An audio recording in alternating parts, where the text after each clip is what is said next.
¿Perdón? ¿Es difícil obedecerla? Lo difícil, ¿no? Y esta palabra no la entiendo.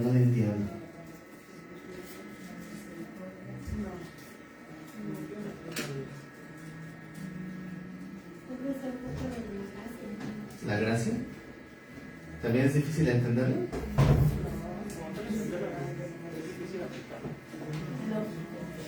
¿Elogio?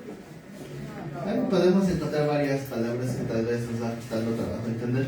Y también en los últimos estudios hemos analizado una forma en que Dios nos enseña. Cuando Él, la Biblia nos deja ver que a veces las palabras faltan, y entonces el Señor pasa al siguiente nivel, ¿verdad? Que son ejemplos. Y algo que estuvimos analizando es que qué fue primero acerca de cuando Dios establece el matrimonio. ¿Qué fue primero? El hecho de que Dios pusiera la relación de Dios con la iglesia como un ejemplo de cómo debe ser el matrimonio, o Dios pone el matrimonio para que fuera un ejemplo de cómo debe ser la relación de Cristo con su iglesia. Y eso estábamos debatiendo, ¿verdad? ¿Qué fue primero? Porque de alguna manera Dios lo estableció como un ejemplo para aprender, y se aprende mutuamente, ¿verdad? Del ejemplo de la relación con la iglesia y Dios, aprendemos de la relación de un matrimonio. Bueno, pues algo similar pasa con el tema de hoy. Como saben, hoy es un día que en el mundo se tiene considerado festivo. ¿Y qué se celebra hoy? Día del Padre. Día del Padre. ¿Qué decían? No sabemos. Generalmente se celebra el Padre. Pero igual cuando vemos el uso de la palabra Padre en la Biblia, también viene la misma pregunta. ¿Qué fue primero? Dios se presenta al mundo como Padre y después dice, así deben de ser los padres terrenales, o Dios establece una familia y al ver cómo es el Padre de la terrenal, de ahí nos ayuda a entender cómo es el Padre celestial. ¿Cuál creen que es la correcta?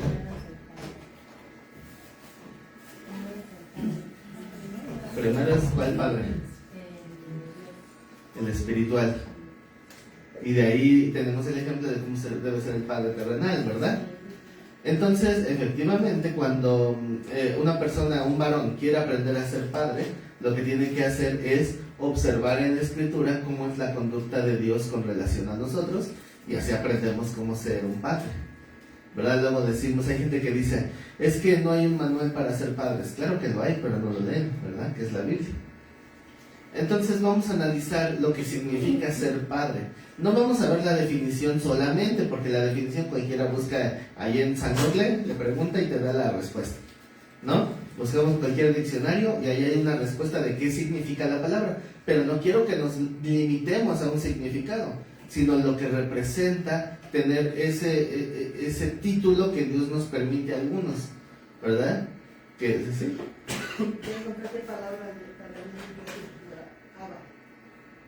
Bueno, pues esa sí tiene relación con lo que vamos a estudiar hoy, ¿verdad? Entonces, del español la palabra padre procede del latín, que es la palabra pater. ¿Y qué creen que diga el diccionario de la palabra pater? En el latín, el significado de la palabra es macho que engendra. Esa es la definición técnica, ¿verdad? Ahora, cuando vemos en el diccionario Strong de la palabra padre, pero en la Biblia, en el Antiguo Testamento, ya saben que el Antiguo Testamento y el Nuevo Testamento están escritos con idiomas diferentes, ¿verdad? ¿En qué idioma está escrito el Antiguo Testamento? Hebreo. ¿Y cómo se identifican las palabras hebreas en el diccionario Strong? Con H. Con una H. Y curiosamente, abres el diccionario Strong y la primera palabra de hebreo es esa. La palabra H1, o sea, la primera del hebreo, es la palabra padre, pero no es pater, ¿verdad? Porque pater ya quedamos que viene del latín. ¿Cómo se dice padre en hebreo? Abba. No, ab. Sí, Abe. Abe, o sea, la A y la B, ab. Sí, es Abe. Esa palabra ab es la que se traduce como padre, y generalmente el diccionario en hebreo le da alusión a esta palabra, o el uso que le da esta palabra es para hablar del linaje, para hablar de los ancestros. Por eso la primera acepción de la palabra padre es aquel que te engendró, pero también puede ser el abuelo, el bisabuelo, el tatarabuelo, el tatara, y así todos los abuelos, todos pueden ser llamados padres. Y lo vemos recurrentemente en las genealogías, ¿verdad? Entonces, este primer uso, si se dan cuenta, es un uso muy frío. Esta palabra da un énfasis al linaje y no a la relación de padre e hijo. No, o sea, la palabra en sí misma no habla de cómo se relaciona, sino habla simplemente de un linaje o de un apellido, si lo quieren llamar así, ¿verdad? Entonces esto ha hecho que el pueblo de Dios sienta una lejanía con su Padre, tanto así que las veces que en el Antiguo Testamento se refiere a Dios como Padre son muy contadas, y vamos a analizar algunas cuantas. La primera la vamos a ver en Deuteronomio 32:3.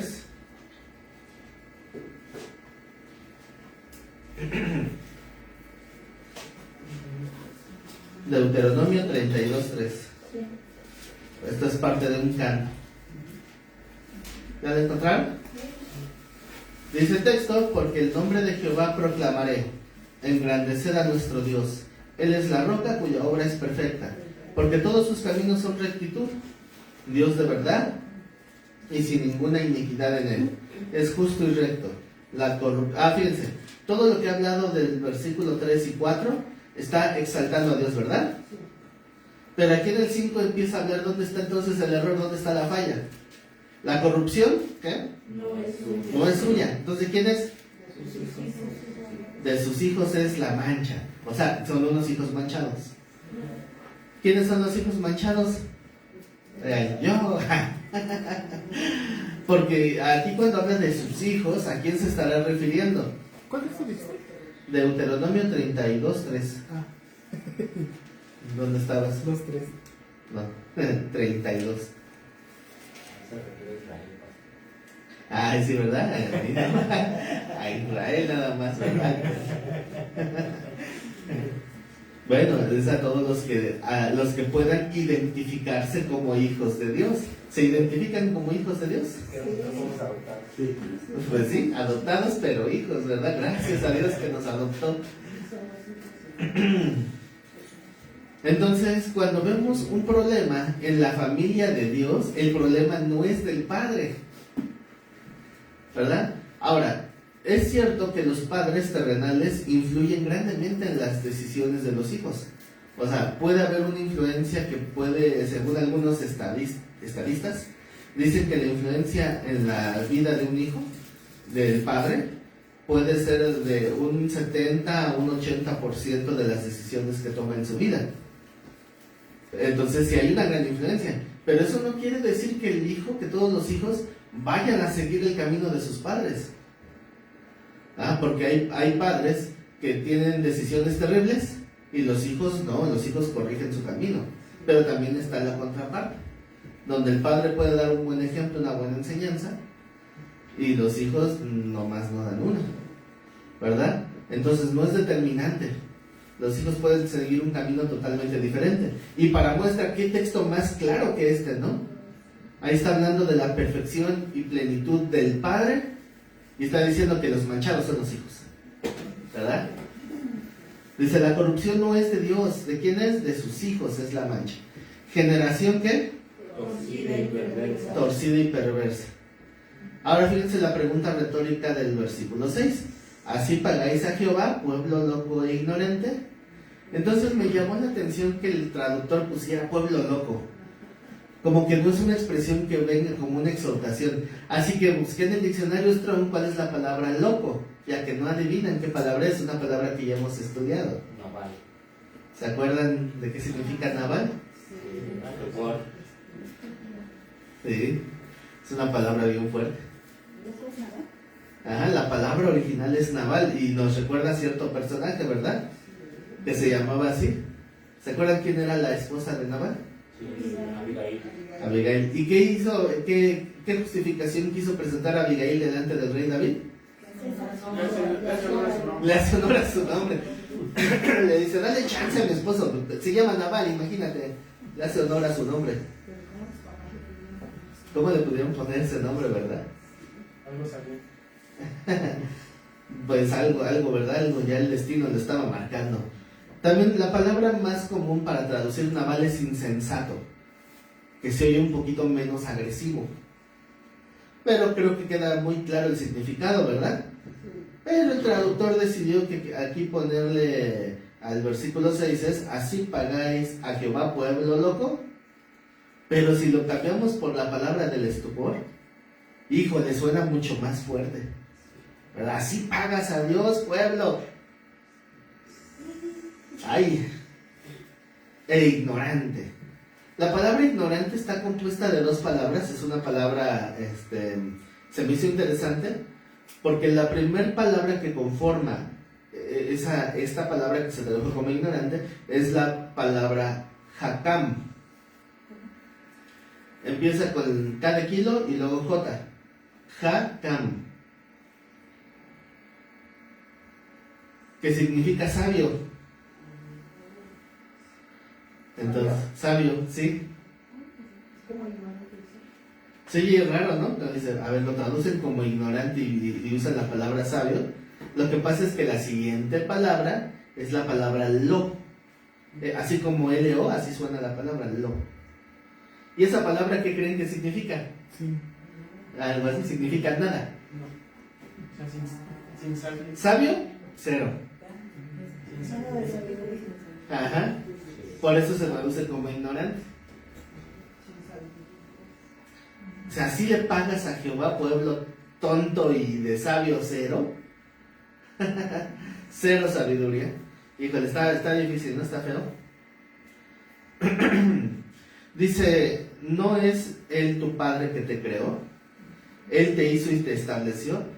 Entonces, aquí viene algo interesante que nos ayuda a entender la relación del pueblo con Dios desde la perspectiva de padre e hijo. Si se dan cuenta, la relación del padre hacia el hijo, ¿cómo es en este texto? Es de exhortación, es de confrontación y es como para que duela, ¿no? Es como si fuera un golpe. Pero la relación que el texto muestra del hijo hacia el padre es una relación que vuelve al uso original de la palabra, es decir, linaje. Es más, ¿se acuerdan del linaje que está escrito del Señor Jesús en el libro de Lucas? ¿Hasta dónde llega ese linaje? ¿Hasta Adán? Si quieren, búsquenlo. Creo que es el capítulo 3 de Lucas. No estoy muy seguro. ¿Cómo dice?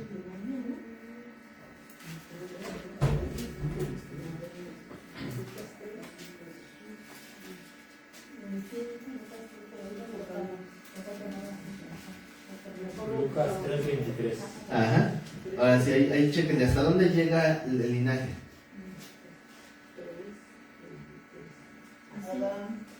Adán, ¿seguros? Hijo de Dios.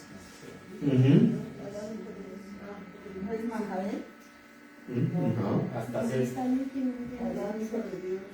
Adán, hijo de Dios. O sea, termina en Dios, Sí, en Dios. por hacer alusión a este uso de la palabra padre como creador. O sea, ¿ven que es el mismo punto? Enfatizar la palabra padre no para la relación que tengo con él, sino para conocer de dónde procedo. Por eso en el Evangelio de Lucas ponen todo el linaje y no se detienen en decir que es hijo de Adán. Dice, o sea, la expresión hijo se repite una y otra vez, ¿verdad? Y ponen todos los padres, todos los, llamémosle patriarcas. Pero no se detuvo en Adán. Todavía lleva a hijo de Dios.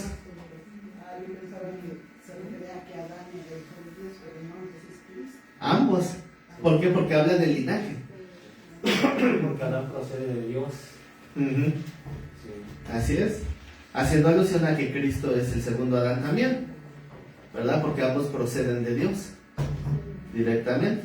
Pero todo el linaje lo pusieron así para darle énfasis al uso cultural de la palabra, ¿verdad? Que padre solamente es aquel del linaje al que pertenezco. Entonces, el pueblo ha aprendido o aprendió a lo largo de los años que el ser reconocido como hijo de Dios no me habla de un cariño hacia mi padre, sino de una responsabilidad de no ser una mancha para su apellido, por llamarlo de alguna manera. ¿Sí se va notando este rasgo? Hay varios textos que van a hablar del linaje y van a hablar de, entonces de la relación que yo debería de tener con Dios, pero de honrarlo como padre, pero no está hablando de la relación de padre. Y esto es importante. Dice entonces, repitiendo ahí el texto, dice, ¿no es Él tu padre que te creó? Él te hizo y te estableció. Y después dice el versículo 7, estamos en Deuteronomio 32:7. Acuérdate de los tiempos antiguos, considera los años de muchas generaciones. Pregunta a tu padre, pero aquí se refiere a tu padre terrenal, y él te declarará a tus ancianos, y ellos te dirán. ¿Qué quiere decir? Estás dejando el mal a Dios. Es una enseñanza también válida, ¿verdad? Es decir, pregúntale a tu padre de dónde venimos, pregúntale a tus abuelos, pregúntale a tus ancestros. ¿Cuál es nuestro linaje? ¿Para qué? Para que lleguemos al mismo punto del que llegó Lucas en la genealogía de Jesús, que todos venimos de parte de Dios, ¿verdad? Aquellos que se han decidido separar de esa comunión, que son los pueblos paganos, bueno, esa es la contraparte que trata de mostrar la definición. Ahora, ¿vamos bien hasta ahí? Ahora, fíjense, vamos a la otra raíz de la palabra padre, pero ahora de la raíz griega del Nuevo Testamento. ¿Cómo se dice padre en griego? ¿Cómo? ¿No? ¿Cómo se dice en latín? Y en griego suena igual, nada más que se escribe diferente. O sea, podríamos decir que del griego la palabra también es pater. Nada más que algunos escriben de la raíz griega con TH, P-A-T-H-E-R. O con inglés. Sí, más o menos. No, porque si no sería como F. No. Es P-A-T-H. O sea, el H va en la T, no en la P. Si estuviera en la P, sería el sonido de la F. En el latín, como se llama P-A-T-E-R. Del latín es un sonido más seco, pater. Y el del griego es pater, como si le quitaras peso al sonido de la T, pater.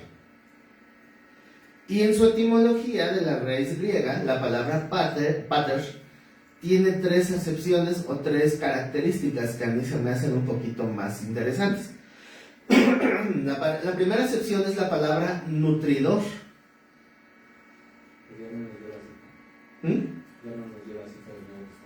No, todavía no usamos una cita, o sea, es porque esa es la palabra que se usa cada vez que se menciona padre en el Nuevo Testamento.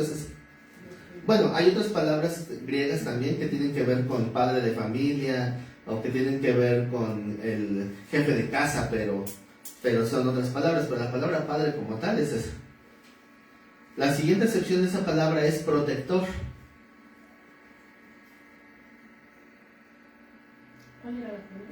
Nutridor. Nutridor, protector y sustentador. ¿Cuáles llaman más la atención? ¿Las 3? A mí la que me llama más la atención es la de nutridor. ¿Qué significa nutridor? No, porque eso es sustentador. O sea, sustentar es levantar, ¿no? Es que en cierta forma sí, pero el nutridor no se limita solamente a un alimento. Es como el que nos fortalece. Sí, en cierta forma sí, porque va de la mano con sustentar. Alguien que sustenta es alguien que te mantiene en llamémosle, en un estado de aceptable, ¿verdad? O sea, sustentar es sostener, pero nutridor significa fortalecer, pero el que nutre está fortaleciendo. ¿Pero qué fortalece del hijo? Fortalece todas las áreas de su vida. No solamente es fortalecer el cuerpo, no es nutrirse físicamente solamente. Nutrir significa tener fortaleza ¿en qué? En la mente, en las convicciones, en carácter, determinación, en sus sentimientos, que tenga fortaleza. Todo eso es responsabilidad del padre. Y aquí es donde ya viene otro aspecto diferente de la palabra padre. Porque porque entonces en el griego ya se usa un énfasis más de la relación del padre e hijo. Pero antes de pasar a la expresión o expresiones del Nuevo Testamento, quiero aclarar algo, que Dios en el Antiguo Testamento sí usó la palabra padre con un énfasis de amor. Nada más que el pueblo hacia Dios no. ¿Verdad? Vamos a buscar el texto de Oseas 11. Oseas 11. 1. Oseas 11, 1.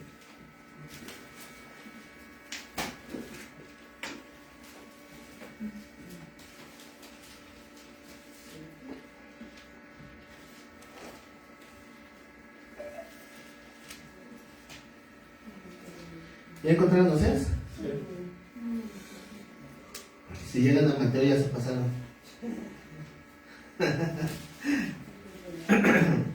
Por lo regular siempre he notado que cuando les pido que busquen uno de los profetas menores, siempre los veo, ok, de repente llevan de regreso y la otra vez para adelante.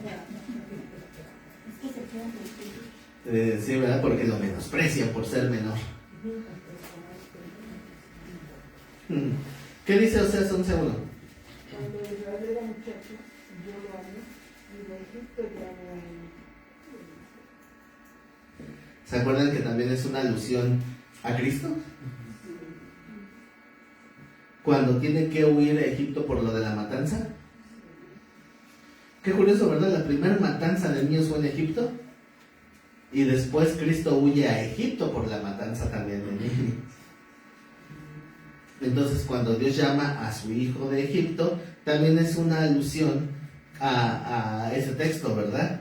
Que cuando Dios sacó a su pueblo de la esclavitud de Egipto.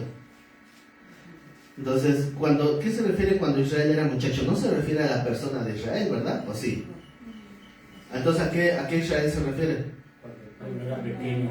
Cuando el pueblo era pequeño, eso se refiere cuando era muchacho Israel, ¿verdad? Es una metáfora del pueblo siendo joven, un pueblo pequeño. Cuando Israel era pequeño, dice, yo lo amé, y de Egipto llamé a mi hijo. Pero, bueno, aquí está la parte bonita, ¿verdad? ¿Cuál es la parte fea? El versículo 2. Cuando más yo lo llamaba, tanto más se alejaban de mí. A los Baales sacrificaban y a los ídolos ofrecían sahumerios, que también son rituales de sacrificio. Yo con todo eso enseñaba ¿qué? ¿Quién es Efraín? El más pequeño.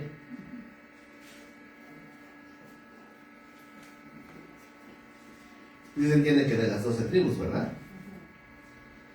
¿Cómo enseñan a caminar a un hijo? Porque aquí dice, enseñaba a andar al más pequeño, Efraín. ¿Cómo enseñan ustedes a andar a un hijo? Agarrándole las dos manos. Pero ¿qué creen? Me encontré algo bien interesante. ¿Cómo era la forma en que los judíos enseñaban a caminar a sus hijos? Normalmente nosotros les llevamos así de la mano, ¿verdad? O ya cuando empiezan allá medio a caminar, andamos nada más así con las manos así alrededor de él. Digo, si se cae aquí lo atrapo y pase, va para adelante. Ups. Ups, no lo alcancé, ¿verdad?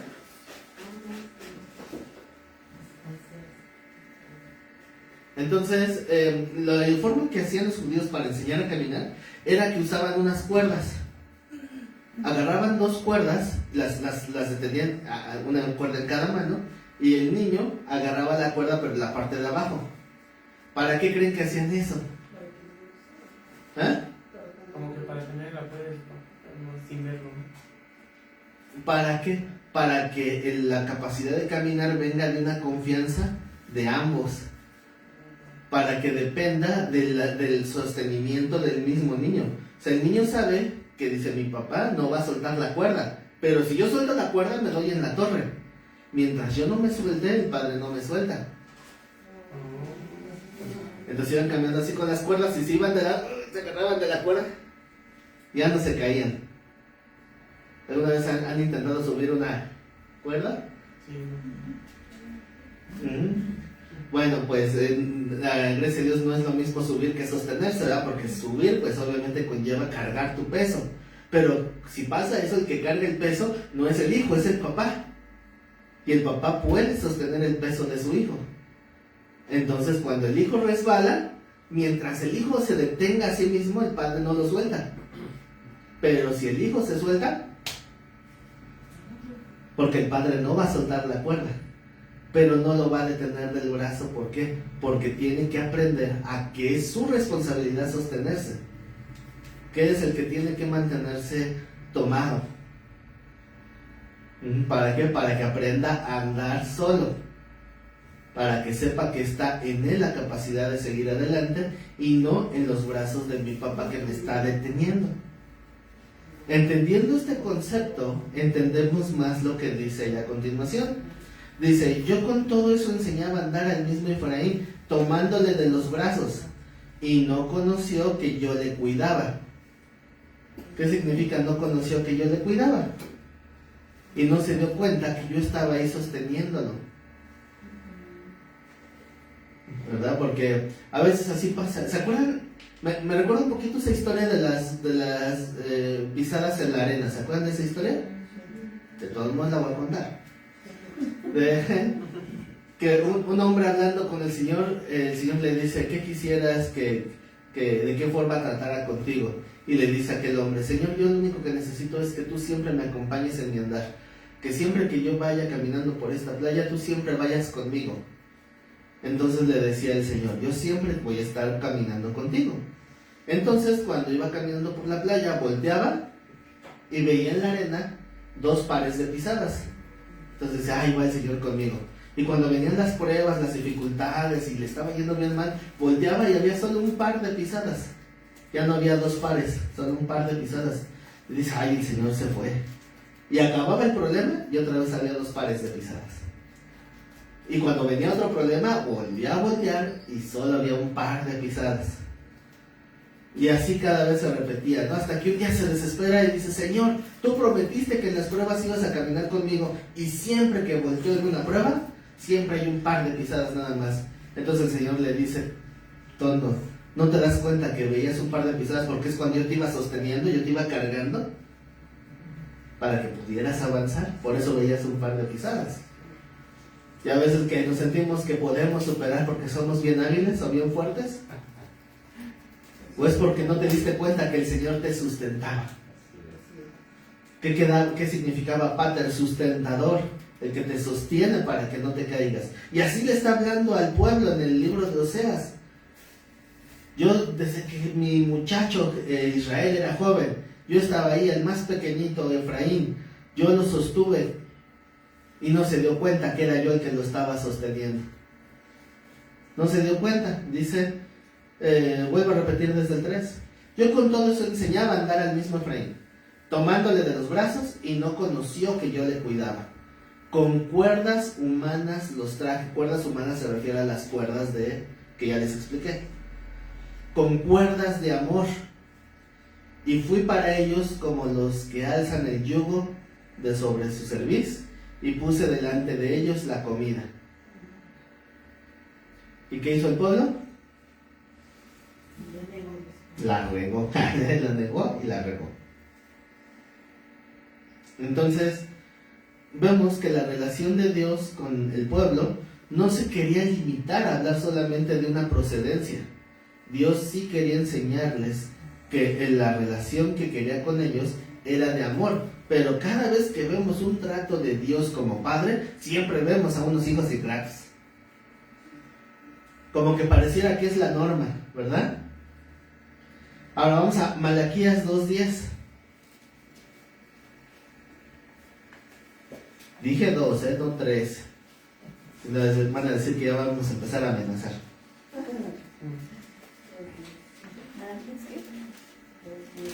2:10.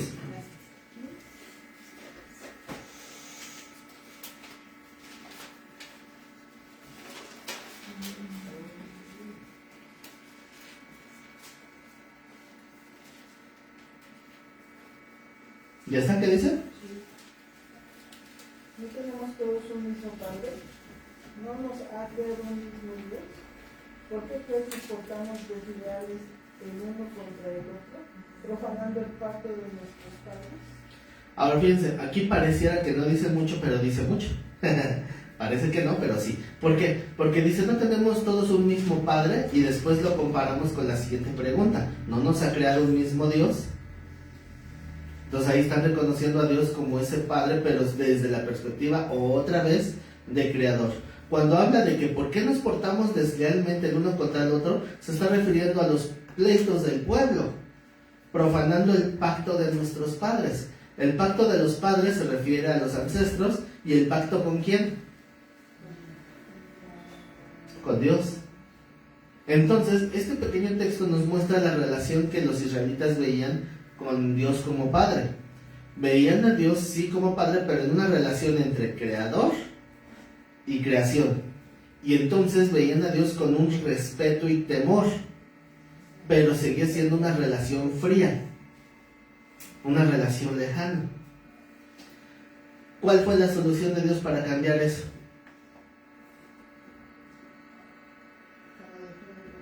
¿Cómo? No escucho. No. Cuando mandó a su Hijo.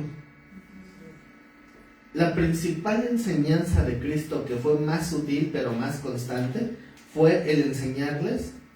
Bueno, obviamente sabemos primeramente que Cristo enseñaba con el ejemplo y no solo con doctrina explicada. O sea, el Señor hablaba de los misterios del reino de Dios, pero también la principal manera de enseñar era con el ejemplo.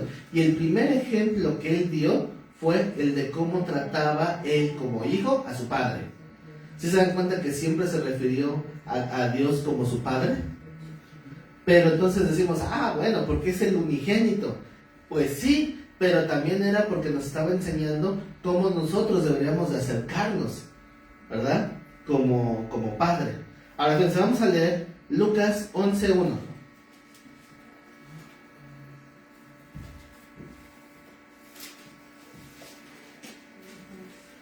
Vamos a notar que Cristo siempre quiso enseñar al pueblo o a la gente que escuchaba a que vieran a Dios como un Padre, pero para amarlo, no solamente para ver una relación distante, sino un Padre al que podían amar.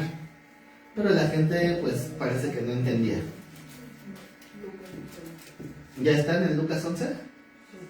Lucas 11:1 dice: aconteció que estaba Jesús orando en un lugar, y cuando terminó, uno de sus discípulos le dijo: Señor, enséñanos a orar como también Juan enseñó a sus discípulos.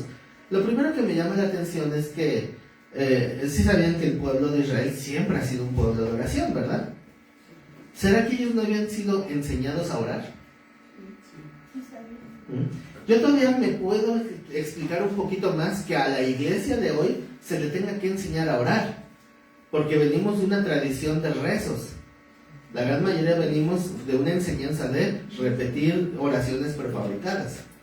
Entonces podemos entender que a la iglesia se le tenga que enseñar a orar, pero a los judíos, a un pueblo que toda la vida fue instruidos en hablarle a Dios. Pero si los discípulos están diciéndole al Señor: enséñanos a orar, recuerden que aquí hay una razón. La razón es que lo estaban mirando. Porque aquí el texto dice: cuando estaba Jesús orando, algo vieron, algo dijeron: híjole, está orando bien diferente. ¿Será que los judíos ya estaban también rezando en lugar de orar?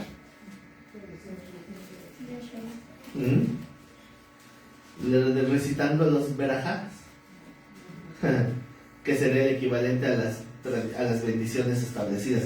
Bueno, entonces dice que le preguntan al Señor, o le están pidiendo al Señor que los enseñe a orar, como también Juan enseñó a sus discípulos. Entonces fíjense la forma en que el Señor les dice que tienen que acercarse al Padre. ¿Y qué es lo primerito que les dice de la forma de acercarse en oración? Lo primeritito que les dice es: háblenle como Padre. Eso es lo primero. Ya sabemos que el Padre Nuestro no es una oración que tenga que repetirse, ¿verdad? Sino es un modelo. Entonces, yo he escuchado mucha gente, incluso en la iglesia, que tienen esa idea equivocada de que orar es pedir. Si alguien pone cara así de que no, Pues déjenme decirles que no. Orar no es pedir. Porque luego hay veces que se acostumbra a hacer que la iglesia se ponga de acuerdo para orar en un mismo horario. Cada quien en sus casas, ¿no? Dice, vamos a orar 1 hora al día. Así pasó en una ocasión, ¿no? Y dice el pastor, vamos a orar 1 hora diaria, todos de 5 de la mañana a 6 de la mañana. Y después una hermana decía, es que yo no sirvo para orar. ¿Por qué? Porque yo oro 5 minutos y ya no tengo que más pedir. Ah, bueno, ese es tu error, que piensas que es pedir. Es que estás, bueno, Señor, empezamos con el mismo esquema de la oración por los alimentos. ¿Sí saben cómo es la oración por los alimentos?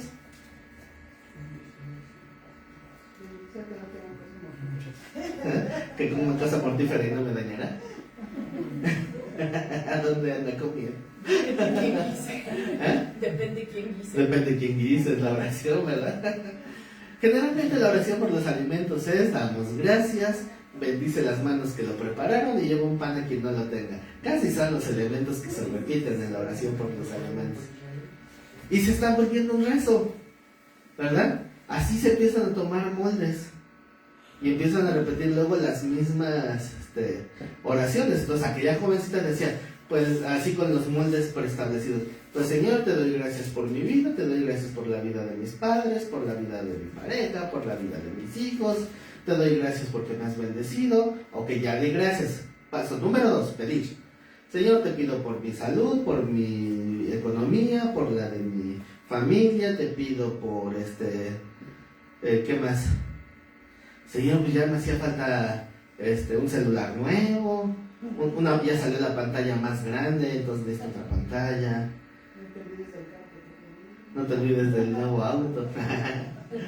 Y empezamos así a ver, como dice Santiago, nuestros deleites, que no deberíamos de enfocar en eso, ¿verdad?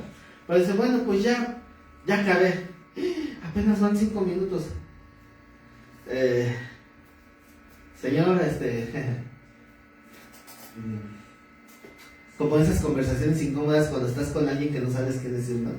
¿Sí les ha pasado? Que están en una sala de espera, así, y están los dos así esperando nada más.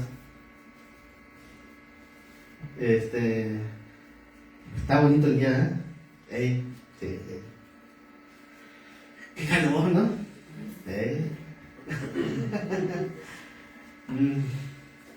Y así se pasa el tiempo. Así muchos se vuelve una relación incómoda la oración, porque ni siquiera tienen la comunión.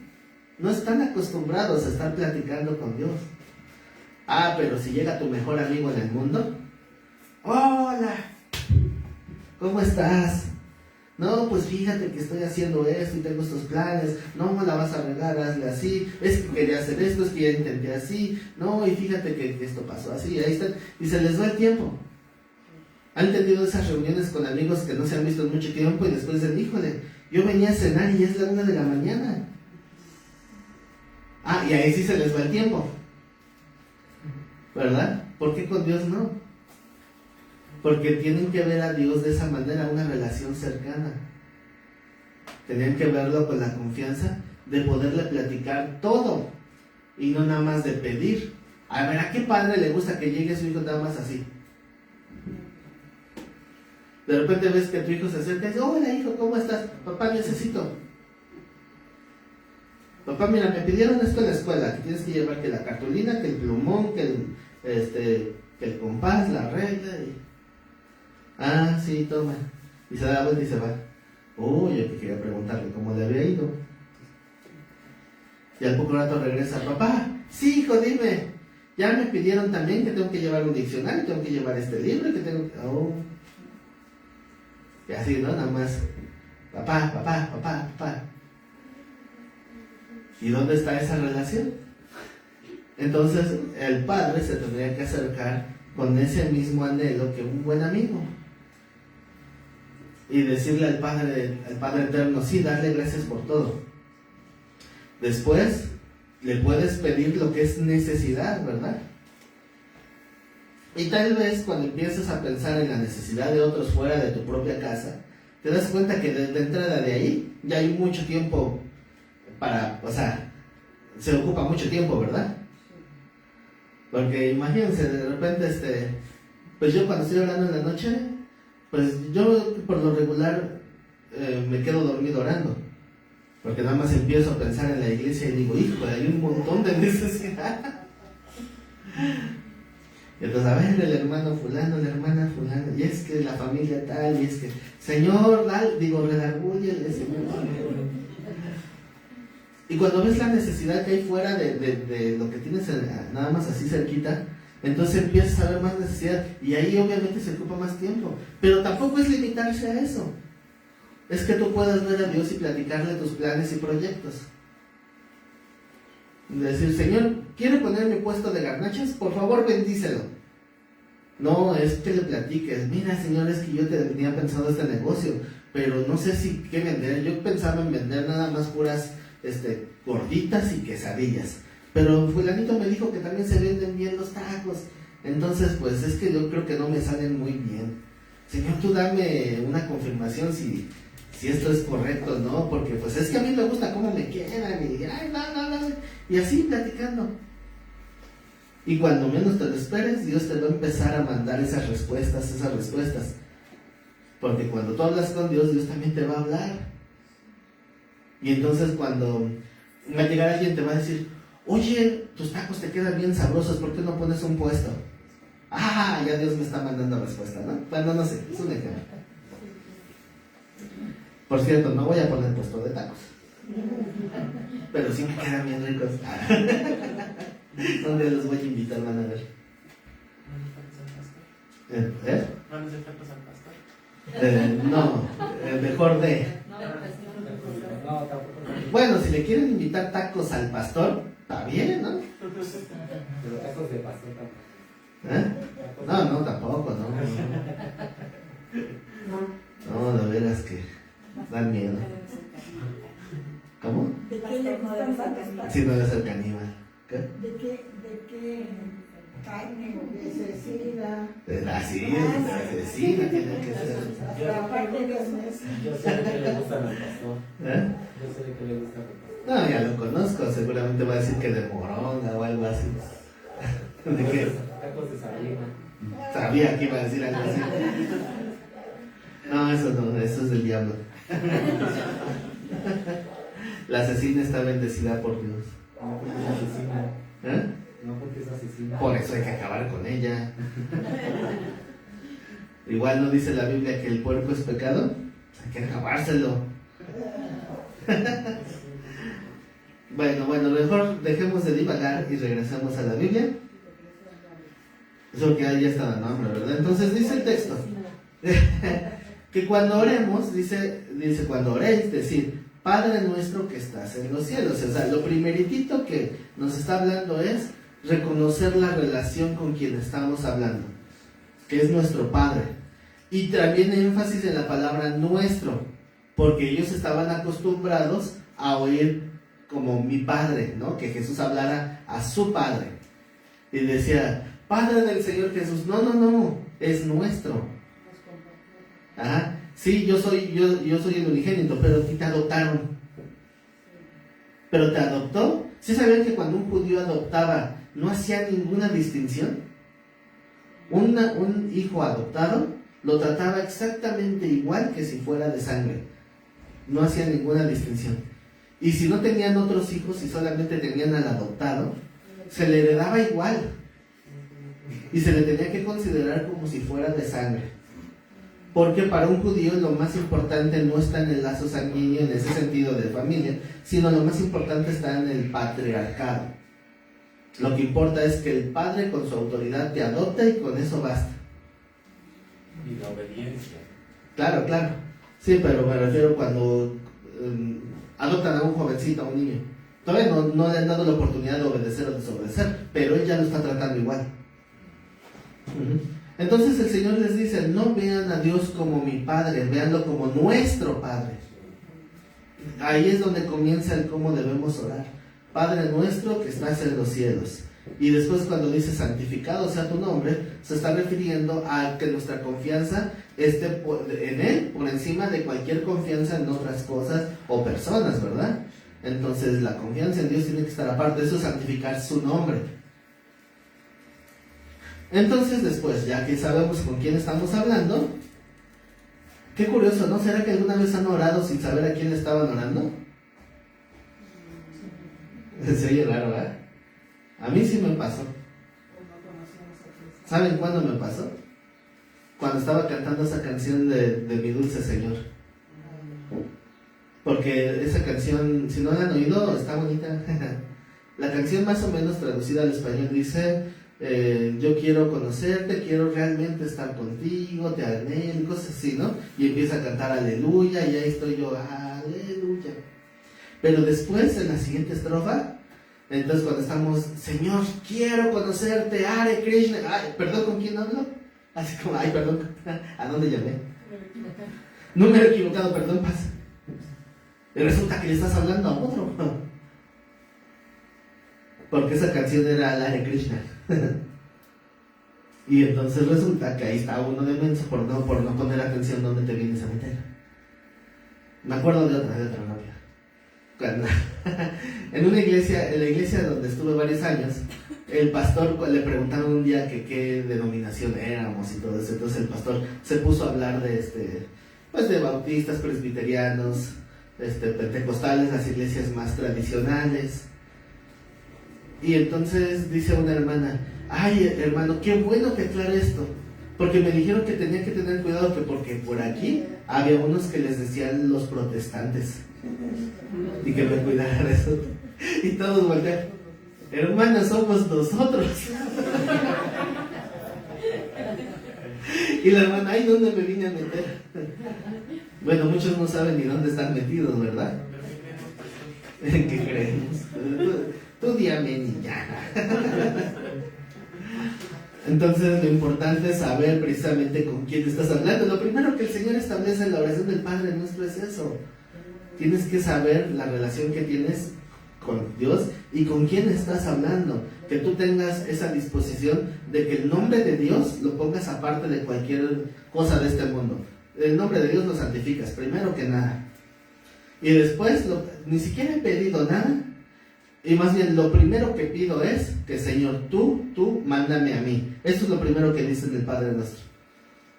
Padre Nuestro, que estás en los cielos, santificado sea tu nombre, venga.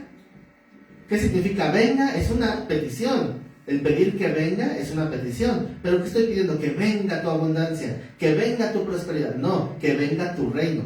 Que podríamos parafrasearlo como que vengan tus órdenes a mi vida. ¿Por qué? Porque yo estoy aquí para obedecer. Antes de decirle al Señor qué quiero, qué necesito, le estoy diciendo, Señor, mejor dime primeramente qué es lo que tú quieres de mí. Eso es lo primerito, venga tu reino. Y entonces, que se haga tu voluntad. Pero aquí el que se haga tu voluntad no es solamente el hecho de reconocer la voluntad de Dios, sino el hecho de poner una comparativa. ¿Cómo se debe de realizar la voluntad de Dios en mi vida? En la misma medida en que los ángeles en el cielo obedecen su voluntad. Por eso dice, hágase tu voluntad como en el cielo, así también en la tierra. Entonces, fíjense todo lo que ya estamos hablando de cómo acercarse a Dios y no he pedido nada. Y lo que pido es que Él me mande. Y después, cuando ya se trata de pedir, ¿qué es lo primero que pide? La necesidad diaria. El pan nuestro de cada día, dánoslo hoy. Y entonces, ¿qué es lo que vamos a pedir materialmente? La primera petición material es solamente la necesidad del día. Dice la palabra que cada día tiene su propio afán. Imagínense cuando estaban en el pueblo, en el desierto, y el Señor les mandaba pan del cielo. Entonces decían, híjole, ahorita hay pan, ¿y qué tal si mañana no hay? ¿Y qué pasaba si querían guardar maná para el día siguiente? Se agusanaba. ¿Y qué les decía el Señor? No, confía en que hoy proveí, si está bien dicho, proveí. Y mañana también.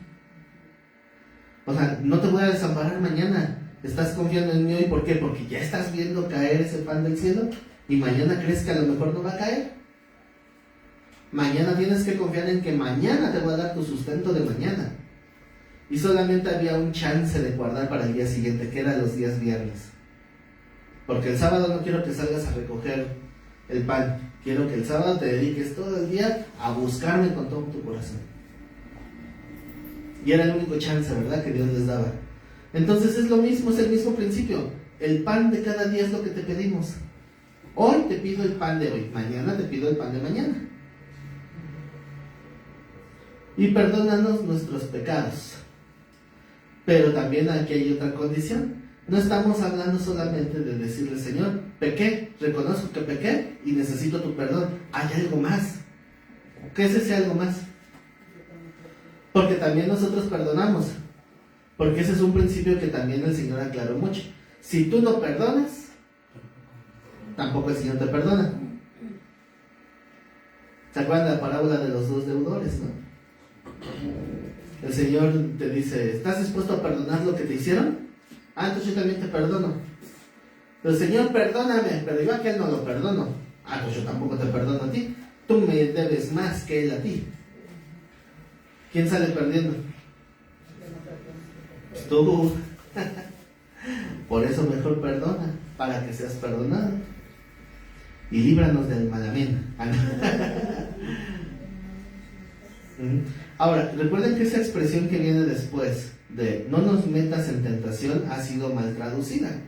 Es no permitas que caigamos en una tentación, porque dice la palabra específicamente que el Señor no tienta a nadie. Entonces no permitas que caigamos en la tentación. No nos metas en tentación significa que en su voluntad Él impida que caigamos. Es decir, ahí está la tentación del maligno y ahí voy yo de menso. El Señor, si sabes que voy caminando para allá, deténme. O sea, eso es lo que quiere decir, ¿verdad? No me dejes que llegue. Más líbranos del mal. Así de fácil el Señor les da un modelo de cómo acercarse a Dios, que es totalmente contrario a como muchos hoy en día oran. Entonces vamos a ver otro ejemplo de cómo el Señor se puso a orar, pero con un énfasis diferente. En Marcos 14:32.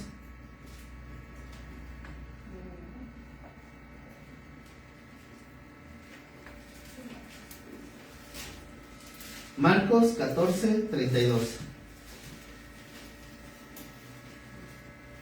¿Ya lo encontraron?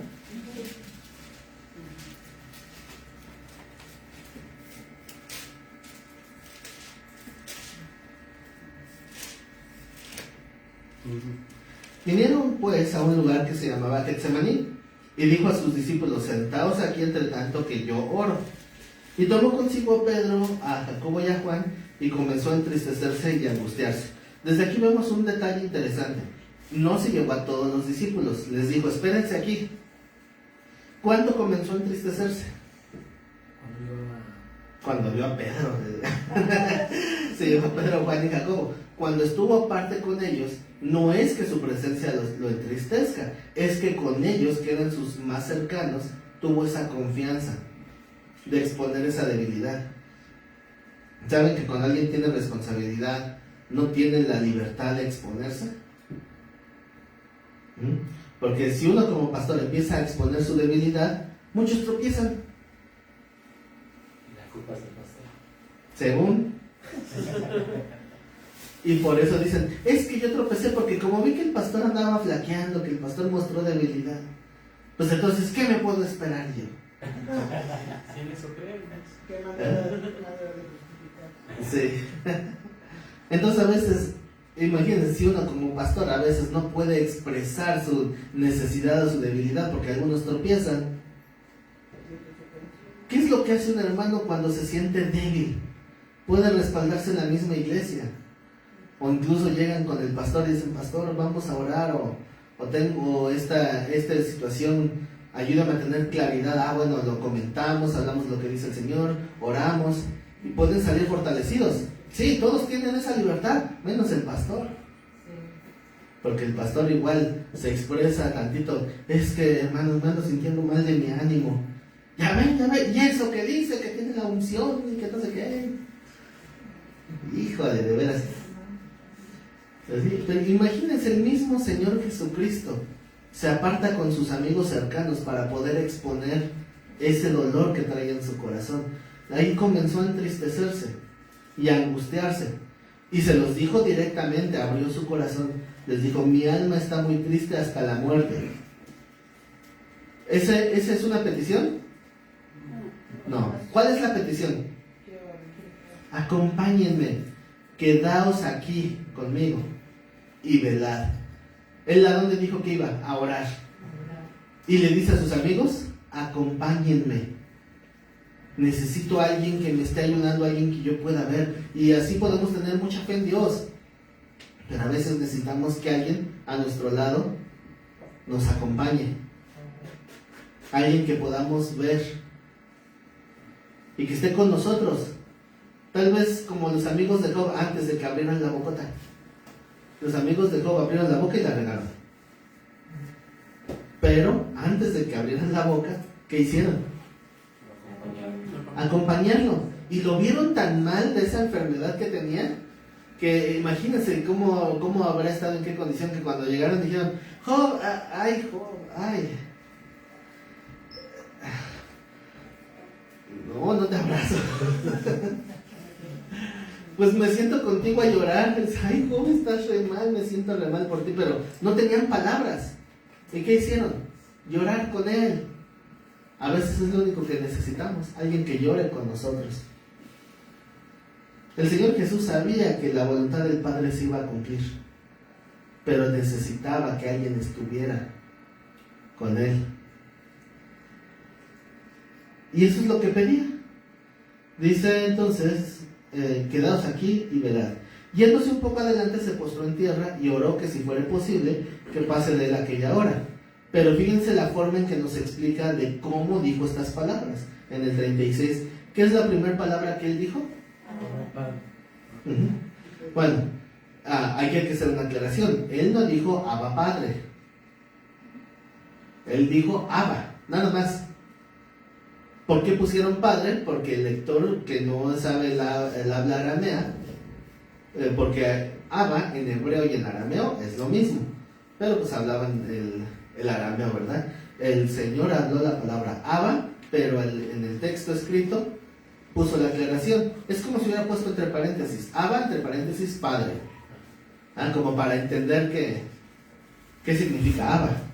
Pero ya les he comentado que cuando en la Biblia encuentran una palabra en arameo, es porque la traducción no tiene un significado tal cual. Entonces es una invitación del traductor a que investigues todo el uso cultural de la palabra, para que entiendas el concepto más completo. ¿Qué significa entonces Abba? ¿Cuál es la diferencia con Ab? Como que le pasas cariñoso. ¿Cómo? Abba es como una expresión de amor. Uh-huh. Ya es como de aquí lo sé. Ab es padre, como ya lo vimos, ¿no? Según algunos lingüistas, consideran que el origen de la palabra Abba era haciendo alusión a la forma en que un niño que apenas empieza a hablar pronunciaba Ab. Es como Abba, o sea, como de bebé, Abba, ba. ¿Sí se entiende? O sea, como que era la expresión de un bebé que apenas empieza a relacionarse con su padre. ¿Cómo? Empieza a pronunciar. Que entre medio que pronuncia y balbucea. Entonces, según algunos lingüistas, creen que ese es el origen de Abba, porque era la confianza y el cariño que le tenía un niño, un casi bebé, que apenas está relacionándose con su padre, lo identifica porque quiere llamarle como se le ha enseñado, es decir, padre, pero al no poderlo pronunciar bien, Ab, no es Abba. Es como el Agu. O sea que no puede pronunciar bien. ¿Sí se entiende, no? Entonces, esta palabra Abba se quedó como una expresión del padre, pero cuando se habla con cariño y confianza. Esas son las dos características principales de Abba: confianza y cariño.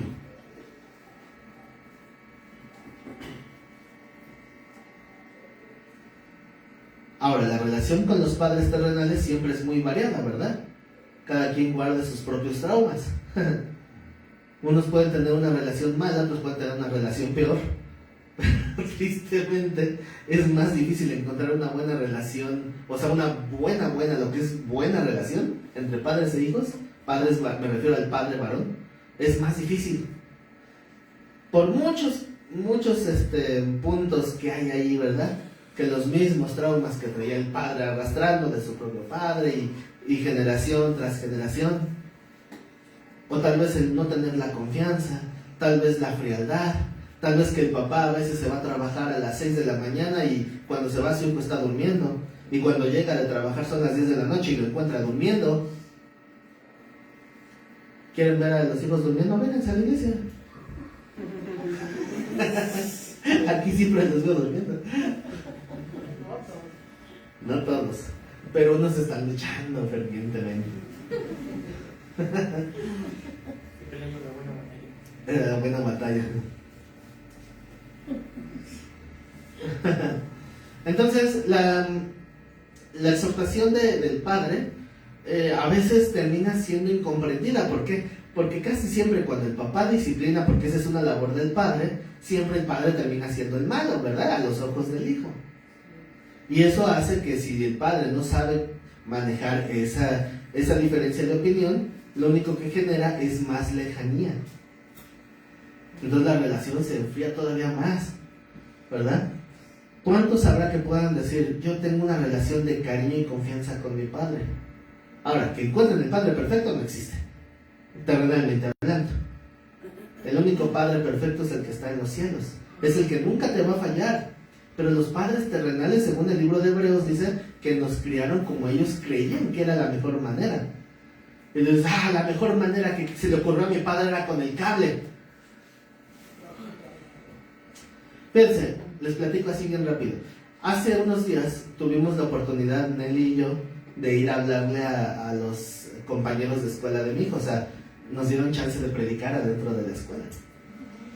Pero obviamente no les dije que iba a predicar. Íbamos a hablar de las emociones.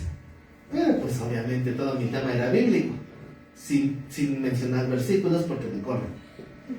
Entonces cuando estábamos hablando del temor, pues yo les preguntaba a los niños de las diferentes emociones y todos bien tímidos. Pero cuando les pregunto, ¿a qué le tienen miedo? Dicen, a la chancla voladora. Otros dicen, al cable de la plancha, a la regla, al reglazo. Y así, ¿no? Pero ahí todos hablaron. Todavía me acuerdo que hasta en ese momento les dije, ¿saben? Porque estábamos hablando del miedo y luego de la ira. Y les digo, ¿saben qué me causa ira? Que no me pongan atención. Entonces, que es broma, es broma. No tan broma. Para nosotros o para Para el buen entendedor. Y todos los niños se quedaron así, les digo, es broma ya ligera, ¿no? Yo creo que nos fue muy bien ese día, ¿verdad, Nelly? ¿Tú qué opinas? Yo creo que fue un día bonito que nos permitieran hablarle a los niños nos escucharon. Pero me llamó la atención esa reacción, que donde más hablaron fue que lo que les causa temor, según ellos, o sea, lo decían también entre broma, pero dicen que entre broma y broma, la verdad se asoma, ¿no? Y decían que lo que más tenían ese miedo era a la disciplina que les daban en casa. Y yo les decía, no quieren ser disciplinados, pues pórtense bien. Así de fácil, ¿no? ¿Cómo te evitas la disciplina? Obedece, pórtate bien. Es que mi papá no sabe. Bueno, algo te digo, sabe más que tú. Porque ya la sufrió. Porque él ya aprendió no solamente con la enseñanza de su propio padre, sino también aprendió con los golpes que le dio la vida por desobedecer a su padre. ¿Verdad? Entonces, bueno, es parte. Entonces, cuando el Señor usa la palabra Abba, habla de una relación que estaba muy alejada a la de los judíos. ¿En qué momento el Señor clama con esta palabra Abba? Cuando Él está angustiado, cuando Él se siente desprotegido, cuando sus amigos se quedaron dormidos. Entonces, ¿con quién más recurro? ¿Recuerdan esos tiempos de su juventud? Cuando decían, mis amigos me van a apoyar. Sus amigos son los primeros que te embarcan. Como si de veras te quisieran, como si de veras te cuidaran. Nada más, no sabes, nos están incitando a puras cosas malas. Y ahí vamos porque es mi amigo. ¿Y qué pasa cuando nadie te apoya? Pues te vas con la única persona que sí, que te hizo enojar, que tal vez te agredió físicamente, pero que todo lo hizo pensando en que estaba haciendo lo mejor, es decir, tu padre. Con todo y sus errores. Porque sí, los padres cometemos un montón de errores, pero siempre vemos que la intención era de amarnos y de cuidarnos, aunque lo hicieron tal vez mal. Pero también hay que reconocer que no hacen todo mal. Los padres sí la riegan un montón, pero no la riegan en todo, porque ellos también tuvieron que aprender igual. También recibieron sus golpes, y no solamente los golpes de su padre, también los golpes, como ya decía, los golpes que la misma vida les dio, porque tuvieron que aprender. Siempre que le das un consejo a tu hijo, ¿qué es lo que le dices? No caigas en lo que yo caí, no recorras mis pasos, te lo digo para que aprendas. ¿Y qué es lo que dice el hijo con esa sabiduría? Para mí no me va a pasar. No, o sea, en su mente es, yo sí soy listo. Bueno. Y después ahí venimos, au. Todos los padres cometen errores, ¿no? Yo puedo, si me pongo a enumerar los errores de mis padres, digo, no porque me pegan, pero todos podemos ver, porque es lo más fácil de ver. Ponte a pensar en los errores de tus padres y los vas a encontrar más fácil, pero ¿por qué no ves sus aciertos también? ¿Por qué no ves las cosas que sí hicieron bien o que por lo menos estuvieron intentando hacerlo mejor? ¿Verdad? En alguna ocasión yo me acuerdo que le comenté cierto proyecto que tenía a mi papá terrenal, y entonces me decía, no hagas eso no va a terminar bien. Y yo, ¿cómo no? ¿Sí? No, es que mire, es que esto no lo has pensado así. Entonces, pues yo como buen adolescente me enojé. Y dije, voy a hacer lo que se me pegue mi gana. Pero ahí me dijo mi papá una frase que muy pocas veces escuché de él, ¿no? O sea, que se me quedó. Me dice, mira, hazlo. Entonces, aquí voy a estar para apoyarte. Y si te salen mal las cosas, aquí voy a estar para apoyarte. Va a ver que no. Y poco rato, A veces nos olvidan esos detalles. ¿Por qué? Porque nos gusta enfocarnos en lo malo. Es más, muchos hijos están esperando a ver que la rieguen para poder señalarle y decirle, ¿sabes cómo eres un pésimo padre? Y no vemos realmente todo lo bueno. Por lo menos valorar que su intención es amarnos. O sea, con todos los errores sigue siendo nuestra mejor apuesta. Porque ven por nosotros, ¿verdad? Y en el único momento en la vida terrenal del Señor Jesús que tuvo miedo, ¿por qué? Porque el Padre ya le había dicho, te voy a tener que dejar solo. Y él, papito, no me dejes. Ese es cuando usó esta palabra, Abba. La primera vez que el Señor utilizó, según las Escrituras, esta palabra, fue ahí, ¿verdad? Abba, Padre, todas las cosas son posibles para ti. Aparte de mí esta copa, mas no lo que yo quiero, sino lo que tú. A veces el Padre no nos va a librar. ¿Por qué? Porque es necesario. Muchas veces yo vi cuando estaban las vacunas del cobicho, que muchos hijos decían, mamá, papá, líbrame, sálvame.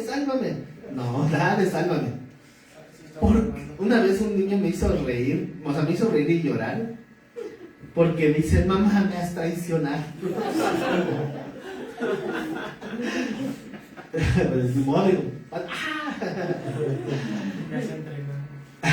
Me has entregado. Ni siquiera 30 piezas de plata te dieron. Bueno, porque decía la mamá, pues es que ni modo, lo necesitas, hay que enfrentar esto. Pero no se compara con lo que el Señor Jesús estaba a punto de enfrentar.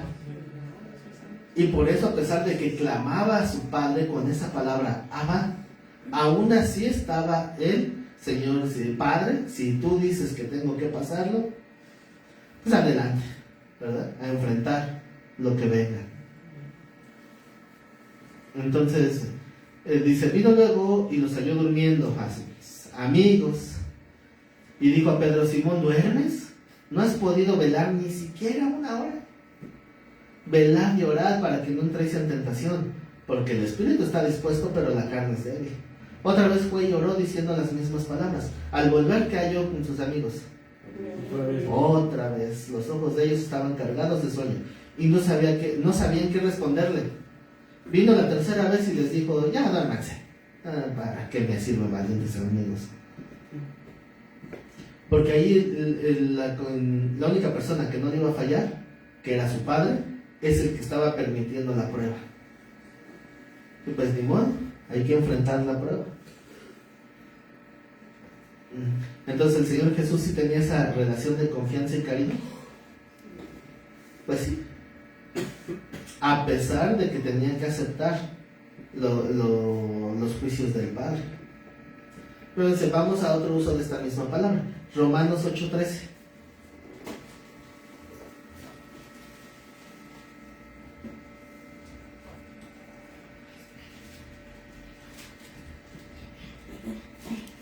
¿Ya? Romanos 8:13. Porque si vivís conforme a la carne, moriréis. Mas si por el Espíritu hacéis morir las obras de la carne, viviréis. Porque todos los que son guiados por el Espíritu de Dios, estos son hijos de Dios. Primera pregunta, ¿son guiados por el Espíritu de Dios? ¿No? ¿Nadie? Sí. Ajá, nos responden. ¿Son guiados por el Espíritu de Dios? ¿Son hijos de Dios? Bueno, entonces demuestren. ¿Verdad? Estos son hijos de Dios, dice el 15, pues no habéis recibido el espíritu de esclavitud para estar otra vez en temor, sino que habéis recibido el espíritu de adopción, por el cual clamamos. El Señor Jesús clamó Abba, y tú también puedes clamar Abba. No veas al Señor como ese ser lejano y frío, velo con ese cariño y confianza. Las mismas palabras que el Señor Jesús oró a su Padre, aquí nos lo dice clara y directamente. No tenemos ese espíritu de cobardía, sino de adopción, para saber que no estamos desamparados, que tenemos un Padre en el cielo. Y podemos clamar Abba, Padre. Dice el 16, el Espíritu mismo da testimonio a nuestro espíritu de que somos hijos de Dios. Y si hijos, también herederos. Herederos de Dios y coherederos con Cristo. Si es que, ¿qué?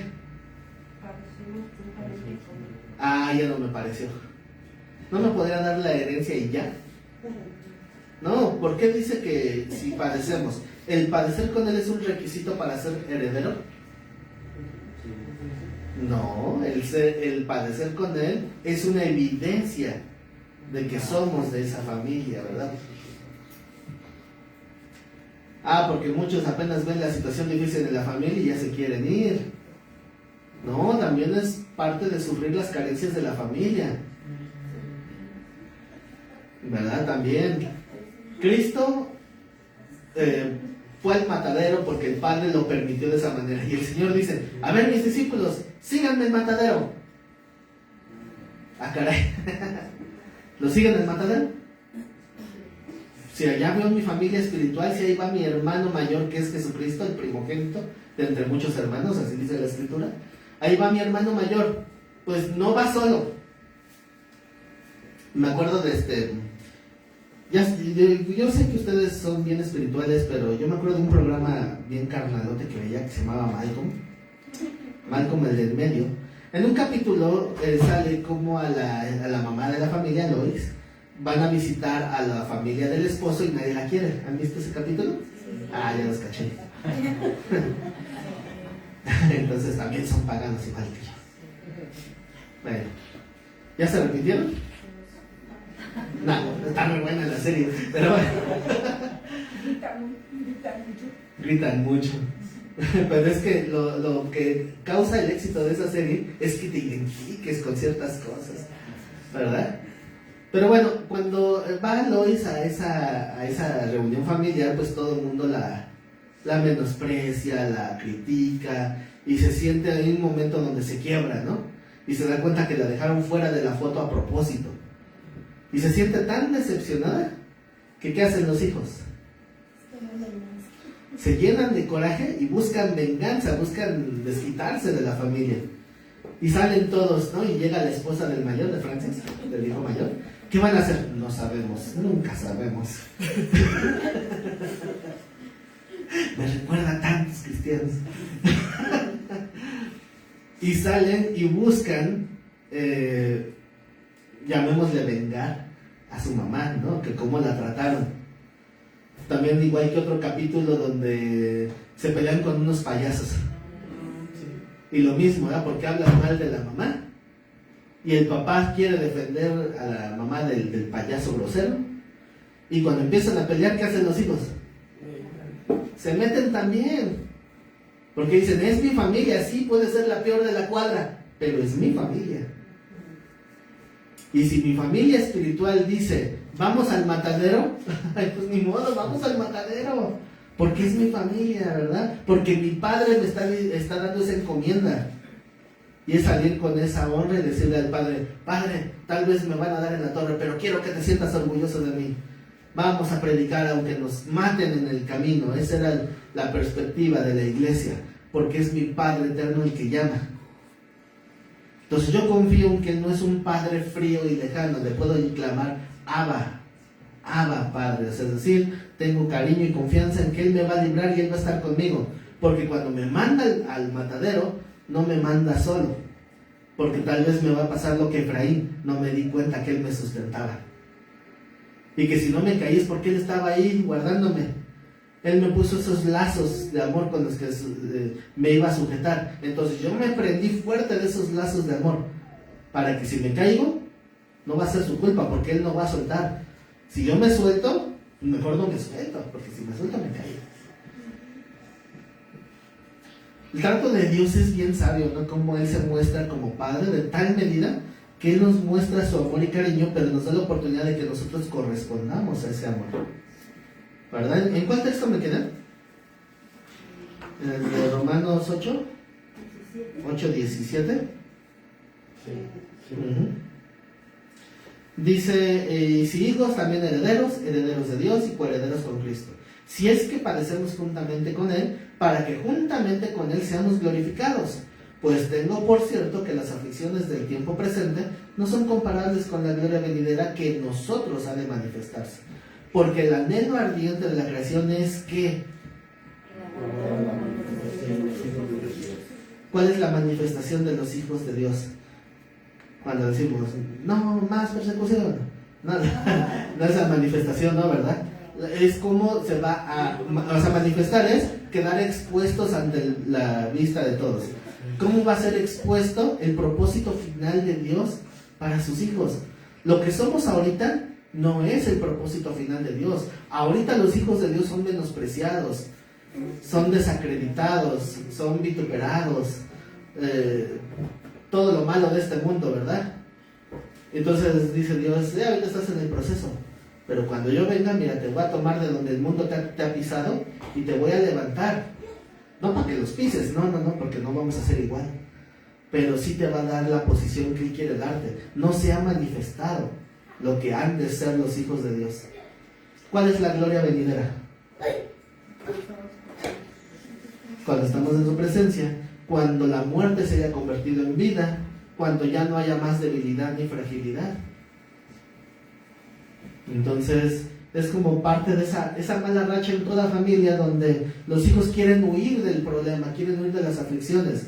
No, porque si tú peleas con tu familia, saldrás adelante con tu familia y vas a tener las recompensas. Y de alguna manera el Señor nos plantea la misma situación en lo espiritual, que se le llama persecución, ¿no? Pero al final el Señor te va a levantar, porque hay una manifestación final de los hijos de Dios. Ahora vamos al texto de Gálatas 4:4.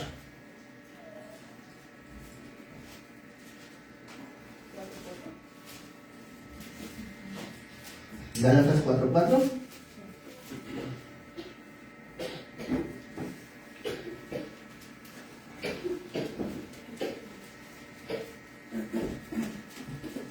¿Ya los encontraron? Ahora, lo que vamos a leer es justo cerquita antes de donde habla de los Gálatas insensatos, para que tengan un poquito de contexto. Gálatas 4:4. ¿Ya está? Pero cuando vino el cumplimiento del tiempo, Dios envió a su Hijo, nacido de mujer y nacido bajo la ley, para que redimiese a los que estaban bajo la ley, a fin de que recibiéramos ¿qué? La adopción, la edición. Entonces Cristo vino no para ser el juez de la ley, sino para adoptarnos y sacarnos de esa prisión en la cual nos tenía la ley, ¿verdad? Y recibiéramos la adopción de hijos. Y por cuanto sois hijos, Dios envió a vuestros corazones el espíritu de su Hijo, el cual clama.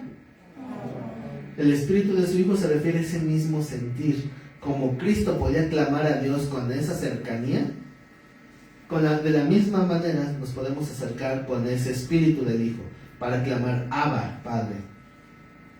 Así que ya no eres esclavo, porque fuimos comprados como esclavos. Ya no, sino hijo. Y sí, hijo, también heredero de Dios por medio de Cristo. Ahora, hay un video por ahí que está en internet que ha causado mucha polémica. ¿Se acuerdan del video de Paul Washer? Porque cuando salió ese video de Paul Washer, a mí me empezaron a llegar mensajes. O sea, me empezaron a llegar reclamos. Porque lo que Paul Washer dijo iba en contra de lo que yo he predicado. Entonces dije, a ver, vamos a ver qué dijo Paul Washer.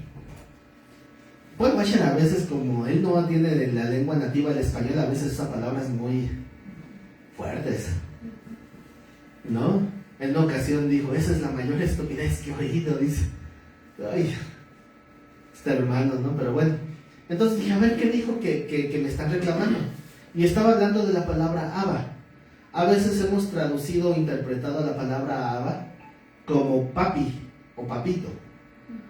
Pero, y de hecho, ahora, hay un diccionario reconocido que tiene esa definición impresa, o sea, así viene en un diccionario que yo tengo por ahí.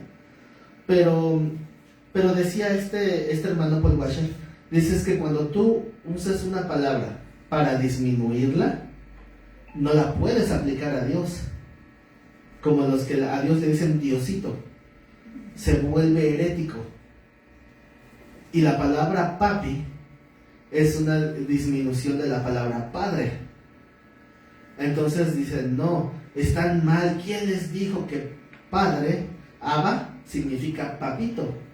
No, eso está mal. Y empezó a decir la etimología y todas esas cosas. Y le digo, bueno, mi respuesta es que Paul Washer está hablando desde un aspecto totalmente literal, pero él no tiene la cultura latina. En la cultura latina, la palabra papito no habla de disminución, habla de los dos elementos que hace referencia a la palabra Abba: confianza y cariño. Si tú quieres hablarle a tu papá en español con esas dos características, esa es la palabra que queda. Obviamente sabemos y siempre hemos sabido que la traducción no es papi, pero en nuestra cultura es la que más se asemeja, para que uno pueda entender la intención de la palabra. Entonces, Paul Washer no tiene esa cultura, por eso no lo va a entender así. Lo mismo pasa con Tamaulipas. Uh-huh. Hizo la misma referencia. Uh-huh. Estamos mal, es que no, porque no es lo que usted lo dijo, es una expresión de nosotros latina. Sí. Entonces recordemos que el lenguaje, lo que importa del lenguaje no es, a veces, no es la etimología, es lo que la gente entiende culturalmente cuando se usa la palabra. Entonces, ahora, por ejemplo, el que yo use la palabra Dios como diminutivo, ahí sí lo veo diferente, ahí sí lo veo como un error. Yo creo que es un error decirle a Dios con la palabra Diosito, porque estamos hablando de un contexto ya más diferente. Uh-huh. Ahí sí veo una diferencia, pero con la palabra Abba, para mí sigue siendo la palabra más aproximada. Pero si al hermano Washer le causa conflicto, pues vamos a decir que Abba significa padre con cariño y confianza. Porque eso es, literalmente eso es. Eso es lo que nos dicen los diccionarios también en hebreo. Me puse a estudiar un poquito más a fondo, que es lo que yo les platicaba hace rato, el origen lingüístico de la palabra Abba, que era el cómo un bebé trata de entonar Abba. Ese es el origen. Pero ¿por qué se le atribuyó esa palabra? Porque un bebé se acerca a Dios con esas dos, a su padre terrenal con esas dos características, con cariño y confianza, ¿verdad? Entonces, Gálatas nos empieza a generar la confianza de que nos acerquemos a Dios no de la manera fría del Antiguo Testamento, no para saber un origen, sino para relacionarnos con Él. ¿Qué es lo primero que Pablo enseñaba a los griegos? Dios no está lejos, ¿no? Él está cerca, tan cerca como tú estés dispuesto a caminar hacia Él, ¿verdad? Entonces, Los padres con el modelo, o sea, los padres terrenales, con el modelo que Dios ha planteado, ¿dónde están? Pareciera que son una especie en peligro de extinción. Hermana, eso me agrede, eso me agrede. Yo intento ser un padre conforme al modelo de Dios. Obviamente tengo mis fallas, ¿verdad? Pero lo intento.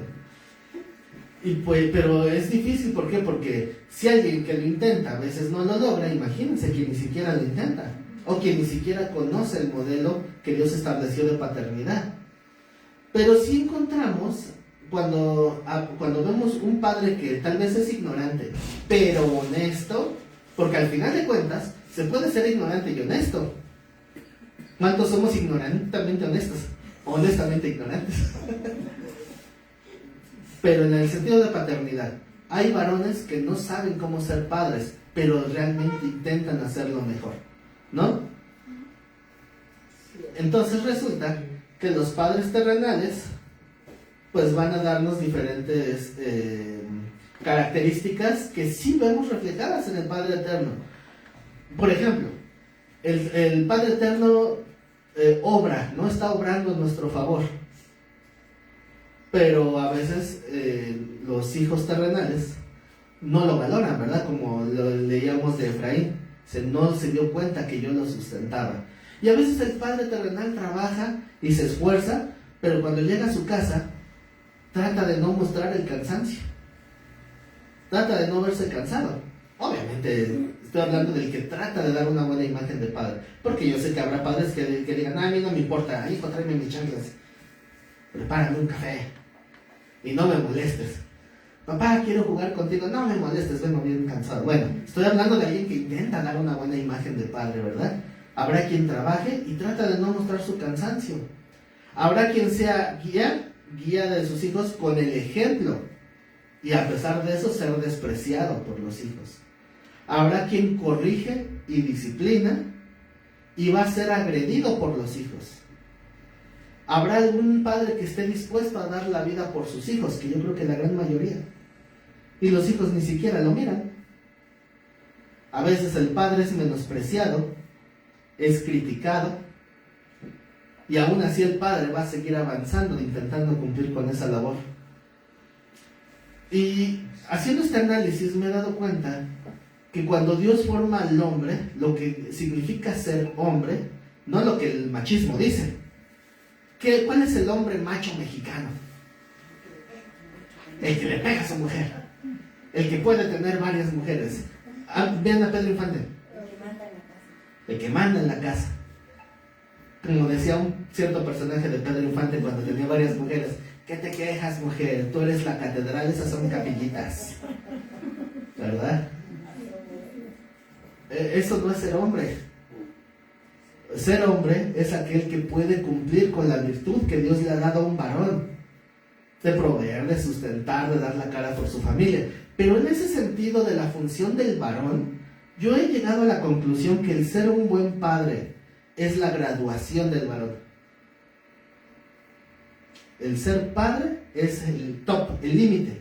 Ser un buen padre es cómo se gradúa un varón de ser hombre. Porque el ser padre te va a llevar, una vez que eres padre, te va a llevar toda la vida. Y el padre va a ser el respaldo del hijo en toda su vida. Cuando es bebé, el hijo, ¿qué hace el padre? Sustenta y protege. Cuando es bebé. Les cuento una anécdota, tal vez es irrelevante, pero digo, quiero hacerla como ilustración, ¿no? Una de mis fobias, que creo que cada vez tengo menos, pero una de mis fobias eran las arañas, o son, no sé, no quiero comprobarlo, pero ¿alguien le tiene miedo a las arañas? En sí, en general, me dan repulsión todos los bichos. Cuando estaba niño jugaba con grillos y ranas y era diferente, pero ahora ya no sé, ya me da cosa, hasta agarrar un grillito me da cosa. Pero las arañas me da un escalofrío. Pero resulta que en una ocasión estaba en 8 ojos viéndote, diciendo. No sé por qué a veces los hombres nos pasan cuando algo les dan miedo y lo enfrentan y gritan como niñas. No me quemes, no me quemes. ¿Quién eso. Sí. Pero no tanto. Esa es la expresión.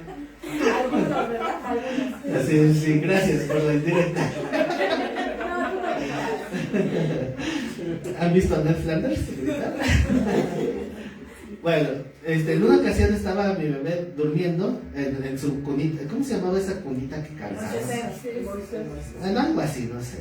Estaba así acostado y yo estaba junto a él y de repente veo cómo baja el hilito y dije, ¿qué es eso? Ya veo, y era una araña. Y una araña pues más o menos, ¿no? Medio grandecita.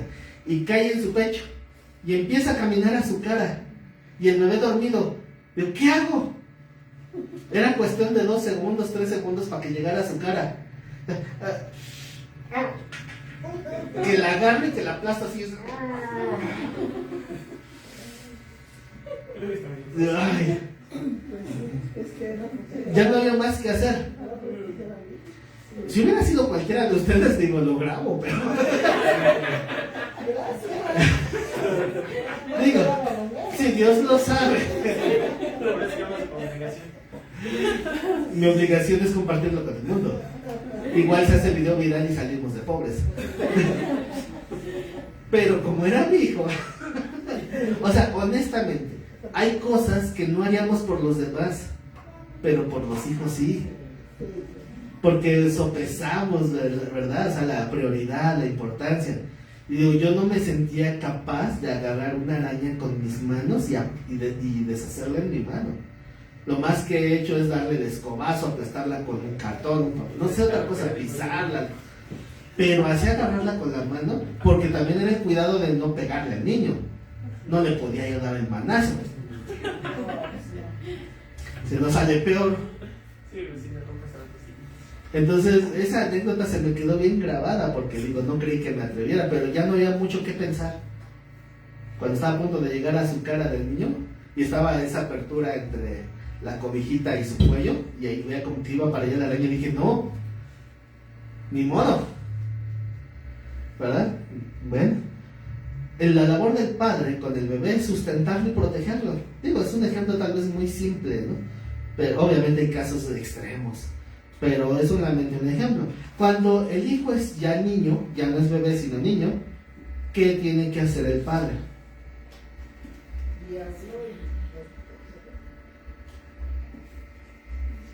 Obviamente, guianza y enseñanza es toda la vida, pero aquí la instrucción, porque es enseñarle, instruirle, pero el punto más importante es enseñarles prudencia. Es enseñarles a ser prudentes, porque el niño está aprendiendo a relacionarse con su entorno. Y aquí obviamente depende la misma moralidad del padre. Yo veo niños que son compañeros de la escuela de mis hijos que hablan con una de groserías, pero así les hablan sus padres. Y me dicen mis hijos, ¿por qué ellos hablan así? Pues allá ellos, pero tú no. ¿No? En alguna ocasión llegó mi hijo hablando una palabra, una grosería, y le digo, ¿qué significa esa palabra? Dice, no sé. Digo, entonces, ¿por qué la usas si no sabes? Le expliqué. Ya cuando le expliqué lo que estaba diciendo, hasta se puso colorado. Dice, eso es lo que estás diciendo. Digo, mira, tú usa las palabras que yo uso. No uses palabras que yo no uso. Eso es lo que Dios me manda, a guiar con el ejemplo. Digo, si tú escuchas una palabra y no sabes qué significa, mejor consúltalo conmigo, pregúntame. Ya te diré si la puedes usar o no. Y sí, muchas veces llegué diciéndome, papá, ¿qué significa esta palabra? A ver, ¿en qué contexto la escuchaste? Así, así, ok, quieres decir esto. Esta no la puedes usar, esta sí. Y así. Es enseñarles la prudencia de cómo proceder, cómo actuar y cómo relacionarse con el mundo. Cuando es adolescente, ¿cuál es la labor del padre?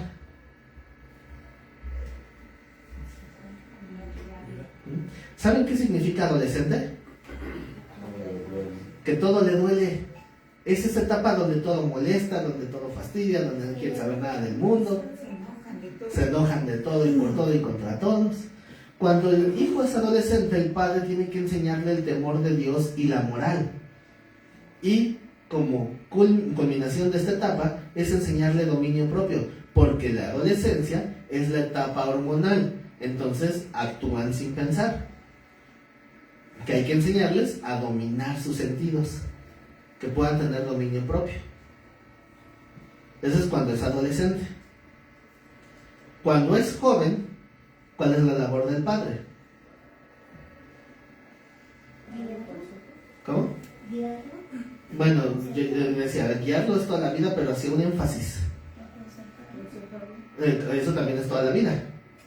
Pero hay énfasis, ¿verdad? Por ejemplo, en el bebé pues es solamente la protección, en el niño la prudencia, en la adolescencia dominio propio y moral, en el joven es formar en él, prepararlo para ser adulto, es decir, si es varón, enseñarlo a hacer lo que Dios dice que es un hombre, no esos modelos machistas, ¿verdad? Y si es una muchachita, enseñarla a ser una mujer virtuosa, que pueda tener virtud en su vida y que tenga también esa autoestima que Dios quiere dar, no que no se autoestimen como ellos quieran, sino la autoestima que Dios quiere sembrarles, que se amen a sí mismos o a sí mismas, pero desde la perspectiva de Dios. Como que ya tienen una identidad. ¿Sí? Porque en la adolescencia están formando una identidad, pero cuando son jóvenes están aprendiendo a ser ya hombres o mujeres, ya no ser niños. Están preparando para hacer algo ya con su vida, enseñarles un propósito en general en su vida. Independientemente de sus anhelos de profesión, porque ese es otro tema, lo importante es que aprendan a ser personas virtuosas. Cuando el hijo es adulto, ¿qué? En ese ínter entre el joven y el adulto, generalmente va a llegar la etapa que es el matrimonio del hijo. Algunos antes, algunos después. No hay una edad apropiada. ¿Cuál es la edad apropiada? Cuando se juzga que hay la suficiente madurez y responsabilidad para iniciar esa etapa. Si yo tratara de establecer una edad, según mi criterio, pero esto es obviamente solo mi criterio, tendría que ser alrededor de los 25 años, según yo. Pero yo no me casé a los 25 años, yo me casé como a los 32, ya ni sé, ni me acuerdo. Yo creo que no hay ninguna prisa. Y dice Pablo, si te quedas sin casar y no tienes problema con eso, pues adelante, ¿verdad? Pero lo importante es que sea Dios quien ponga a la persona correcta. Cuando llegue ese momento, pues es la etapa más difícil para un papá, sobre todo con las hijas. Porque cuando uno tiene un hijo varón, el anhelo es poder llevarlo y guiarlo a que sea un verdadero hombre de su casa. Y acompañarlo cuando están en la boda, que el padre esté junto a su hijo diciendo, hijo, aquí empiezas tu nueva etapa y voy contigo, ¿verdad? Para que recibas esta nueva etapa de tu vida, que es cuando venga tu esposa. Pero la hija, híjole, ese día cuando llegue en mi caso me va a doler hasta el alma. Porque el padre de una hija no es el que acompaña al hijo. El padre de la hija es el que entrega, el que lleva a la hija del brazo y quita la mano de su brazo y se la pone al del novio. ¡Ay! ¿Por qué? Porque le estás pasando la estafeta. Le estás diciendo, ahora es tu responsabilidad y ay de ti si no la cuidas. Porque mira, voy a estar, ¿no? Sobre ti. Híjole. Yo quiero pensar que en mi caso me faltan muchos años, pero el tiempo se va tan rápido. Pero va a llegar ese momento, ¿verdad? Tarde o temprano. Y cuando el hijo es adulto, la etapa del padre es ser ese respaldo y experiencia para él. Cuando el hijo empieza a tomar la responsabilidad de él y de otros, y el padre sigue estando ahí atrás de él, para darle ese resguardo, para darle esa fortaleza, para enseñarle a través de su experiencia. Es ser un respaldo para él. Cuando el hijo siente que está ahí titubeante y que se va a caer, llega el papá y le dice, no hijo, échale ganas, aquí estamos los dos. Eso nunca va a terminar, va a ser un respaldo. Y cuando llega la vejez, cuando ambos ya están viejitos, ¿cuál es la labor del padre?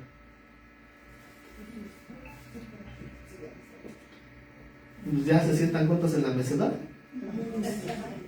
En esa etapa de adultez, obviamente toda la vida, el hijo tiene que honrar al padre. Pero en la vejez es donde se recogen esos frutos, donde se ve la culminación de ese fruto, donde ya solamente el hijo honra al padre, o sea, los honra sustentándolos y regresándole un poco de lo que el padre le dio toda su vida, ¿verdad? Estar sustentándolo y respaldándolo, o sea, el hijo al padre.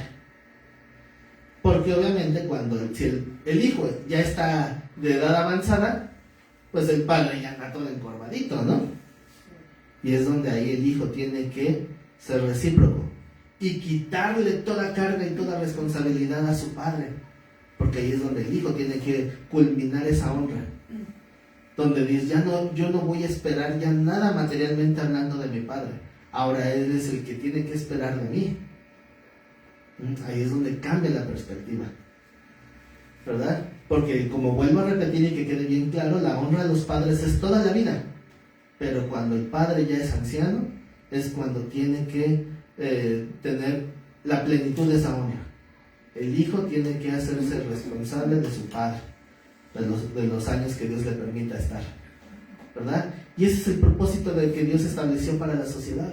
Por eso es que creo, y como ya comenté hace rato, el ser padre según el modelo de Dios, esa es la graduación de todo varón, es el fin, la finalidad de todo varón. Hablo en respecto de familia, ¿verdad? Obviamente en lo personal es llegar a la estatura de Cristo, pero el tema ahorita es el padre, ¿verdad? Entonces, si tal vez algunos todavía no tienen esa bendición, porque es una gran bendición ser padre, que también conlleva muchos desvelos y corajes y sacrificios y todo, pero si todavía no tienen esa bendición de ser padres, pues tienen que, pues bueno, en este caso pues serían solamente 4, ¿verdad? 1, 2, 3 y un pequeñito que anda ya 4, ¿verdad? 4 varones frente a mí, que si Dios lo permite, algún día Dios les puede dar esa gran responsabilidad y esa bendición. Y entonces es donde van a mostrar lo que significa ser hombre. Y dicen que el hombre no llora, no, ahí van a aprender a llorar. Y los que ya tenemos la bendición de tener hijos, pues es para fortalecernos, porque el papel del padre siempre es de menosprecio. Como decía al principio, tan menospreciados somos que no se le da el mismo valor que el de la mamá. Obviamente la mamá tiene su respectivo mérito, pero generalmente el padre se pasa un poquito más de lado. No es la misma alboroto que hacen con el 10 de mayo. Es que son muy contados los buenos padres. Pues sí. Al final de cuentas, siempre que hablamos de la voluntad de Dios tenemos que ver las dos perspectivas. Lo que Dios manda al padre que haga y lo que Dios manda al hijo que haga, ¿verdad? Al hijo se le manda a honrar al padre sin importar si el padre es bueno o malo, pero obviamente la exhortación para los padres es que sean padres conforme al modelo del Padre Eterno, ¿verdad? Pero sí, o sea, realmente ser padre es menospreciado. Tal vez no nos van a dar reconocimientos, tal vez no nos van a dar lo que anheláramos en nuestro corazón, pero lo que tenemos que recibir viene de Dios. El poder ver a un hijo que triunfa en la vida, que sale adelante, debe ser nuestra gratificación. Y para los que tal vez son hijos o hijas, pues ver desde la perspectiva de honrar a los padres terrenales. Si todavía los tienen, pues honrarlos, bendecirlos y reconocer en cierto modo ese esfuerzo que también hace. Porque a veces el papá termina negándose a sí mismo muchas cosas por tratar de cumplir con su familia o de agradar a su familia, ¿verdad? En una ocasión tal vez decía, tengo que ir a tal lugar, pero me voy a aventar el camino caminando. Dice, ¿qué no tienes para el pasaje? Sí, pero mejor esos centavitos quiero que cuando llegue, mejor se los compro de un dulcecito a mis hijos. Y es más grato, bueno, para mí, ¿no? Decir, bueno, me ahorré estos pesitos, pero ¿para qué? Para podérselos dar a mis hijos y agradarlos un poquito. Son cosas que a veces no van a ver, a veces los hijos no van a valorar. Un hijo no te está preguntando, papá, ¿tienes dinero para comprarme lo de la escuela? No, te van a decir, papá, necesito. Y tus hijos, y en tu mente estás, ¿de dónde carambas voy a sacar? y se me están juntando los recibos. Y eso no tiene ni que saberlo ni siquiera la esposa. ¿Por qué? Porque uno está diciendo, es mi responsabilidad, es mi compromiso, yo tengo que ver qué hago. Pero que mi hijo ni se entere. Tal vez ni se enteró cuando dicen, papá, cómprame un yogur. Si tú no quieres, no, yo no tengo ganas. Dije que no tengo ganas. Y por dentro están... Y no se tiene que enterar. Tiene uno que ser de ese aspecto sufrido, ¿no? Y no dárselo a saber a nadie. Eso es dar la cara como padre, como hombre. Que tu familia no se dé cuenta que tal vez por dentro estás hecho añicos y tratas de poner buena cara. De que tienes que seguir adelante, seguir siendo la fortaleza. Y cuando sientes que no puedes más, vienen más problemas y aún así seguir de pie y aún así seguir echándole ganas. Y tal vez la familia ni cuenta se dio, ni te lo van a reconocer. Al contrario, te van a reprochar. Cuando llegas bien contento, con tus zapatos de esos que ya saben de qué sabor es el chicle. Y llegas con sus tenis nuevos para tu hijo. Le dices, mira, ya te compré unos tenis. Ay, no, yo quería unos Nike. Hijo, no tienes idea de lo que uno está limitándose para poderte dar esta necesidad, suplir esta necesidad, y sales con unos tenis de 5 o 6 mil pesos. Ay. Yo por lo menos, mi hijo todavía está pequeño, pero le digo, mira, ¿quieres algo más? Mira, yo te voy a dar tanto para esta necesidad. Lo que quieras invertir de más, ponlo tú. Trabaja, búscale, junta de tus domingos de lo que se te da para gastar. Tú verás cómo. Pero aquí está supliéndose la necesidad. Y a veces el padre ni siquiera lo va a dar a saber, ¿verdad? Que todo lo que uno tuvo que hacer para poder llevar el pan en la mesa. Llegas bien feliz con tu pollito rostizado y te dicen, no, otra vez pollo. Y sacamos la carta debajo de la manga. ¿Has visto a esos pobres niños de África que no tienen que comer? Esa es la infalible. Esa no falla. Ellos desearían tener lo que tú tienes para comer. Y es cierto, pero está bien trillado, ¿verdad? Lo agradece que tienes pollito rostizado. Otros no tienen ni eso. ¿No? Cuando dicen, es que tus abuelos, ellos comían tortilla con sal cuando no había dinero. Sí, pero mis abuelos, en otros tiempos. Bueno, cada quien a su respectiva escala, ¿verdad? Por eso es que hay que tener mucha consideración acerca de la labor del padre. Y creo que muchas veces es menospreciado. Tan menospreciado es que el mejor padre, considero yo, padre terrenal mencionado en la Biblia, ni siquiera se supo que fue de él. Hablo de José, el esposo de María. Dios llama a José para que críe a su hijo, o sea, para que cuide de Jesucristo, siendo niño. Y ni siquiera nos dijeron que fue de él. Y lo poco que se menciona de José fue de obediencia, de levantarse y obedecer. Fue de fidelidad. Y ni siquiera nos dijeron nada. ¿Cuántas veces han escuchado prédicas acerca de José, de José? Yo jamás he escuchado una prédica de él, más que las que yo he dado. Yo sí tengo 2 o 3 prédicas sobre José. Pero pobrecito lo menosprecian, siendo que Dios le dio una de las encomiendas más difíciles. Si de por sí Dios te dice, herencia de Jehová son los hijos. Dicho de otra manera, Dios te va a pedir cuentas de tus hijos. Imagínate a José, que dice, te voy a encomendar la crianza de mi hijo. Ay, y cuidadito y lo guías mal, ¿verdad? Así que bueno, vamos a terminar esta reflexión con una oración. Les invito a que estemos de pie, por favor. Y cuidadito y lo pierdes. Ups, ya se me perdió. Imagínense cuando José se da cuenta que su hijo no está, cuando se perdió en el templo, ¿no? Cuando iban a la peregrinación de Jerusalén. Ahora sí me metí en problemas con el Señor, perdí a su hijo. Ay, no, imagínense, ¿verdad? La responsabilidad tan grande que es que Dios nos dé un alma a nuestro cuidado para guiarlo y protegerlo. Así que vamos a inclinar nuestro rostro. Amado Señor, queremos, mi Dios, ser conscientes y realmente reflexionar acerca del llamado más grande que le puedes dar a un varón, que es el de ser padre. El de tener la responsabilidad de guiar, de cuidar, de nutrir, de proteger a aquellos pequeños seres que Dios nos ha permitido guiarlos para que se vuelvan hombres y mujeres de bien. Señor, es una responsabilidad tan grande. Y si de por sí a veces ni siquiera entendemos cómo guiar nuestra vida, y a veces nos cuesta más trabajo guiar la vida de aquellos pequeños. Por eso, mi Dios, te pedimos que tú sigas llenándonos de tu presencia y que tu Espíritu Santo nos redarguya, nos siga fortaleciendo, para que aquellos que tenemos la responsabilidad de ser padre, que podamos hacer un buen trabajo, que podamos glorificarte a ti con esa labor de padre. Pero también, mi Dios, que tú nos sigas instruyendo en cómo debemos de realizar esa labor. Y aquellos que tenemos todavía a nuestro Padre terrenal, que podamos también reconocer esa labor, que a pesar de los errores y de las caídas, han estado ahí también tratando de guiarnos a como ellos lo consideraban correcto. Sin embargo, su intención siempre fue la de cuidar y proteger.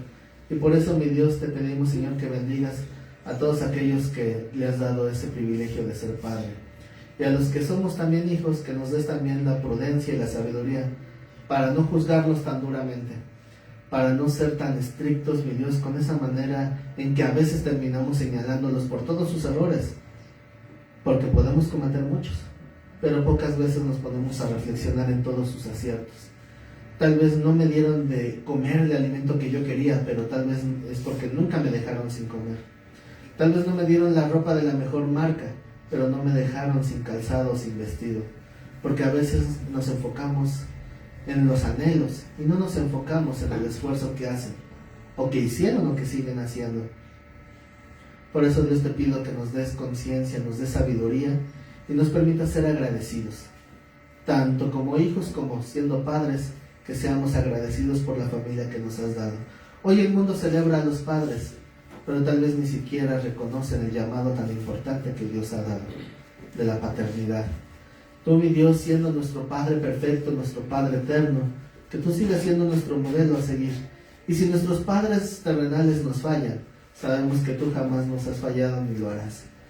Aunque tú permitas las pruebas, aunque tú permitas tribulación o angustia, sabemos, Señor, que nos guardas con esas cuerdas de amor. Y no nos has desamparado ni tampoco lo harás. Por eso, mi Dios, confiamos plenamente en ti, en tu gracia y en tu misericordia. Permítenos ser siempre sensatos y entendidos de esta verdad, para que honremos a nuestros padres, y si tenemos hijos, que sepamos educarlos y guiarlos conforme al temor de tu nombre. Te lo pedimos en el nombre de mi Señor Jesucristo. Amén. Vamos ya terminando. Despido a mis hermanos en línea. Gracias por ver este video. Dejen su like, compártanlo, y si Dios nos presta vida, nos vemos el día martes 6:30 de la tarde. Los que estamos aquí vamos a orar por la ofrenda. Le voy a pedir a la hermana Luisa que nos dirija, por favor, en la oración de la ofrenda. Bendito Padre, nuevamente, Señor, te damos muchas gracias, Señor, porque nos has permitido congregarnos. Gracias, Padre, por todo lo que oímos de tu palabra. Ahora, Señor, te pido también por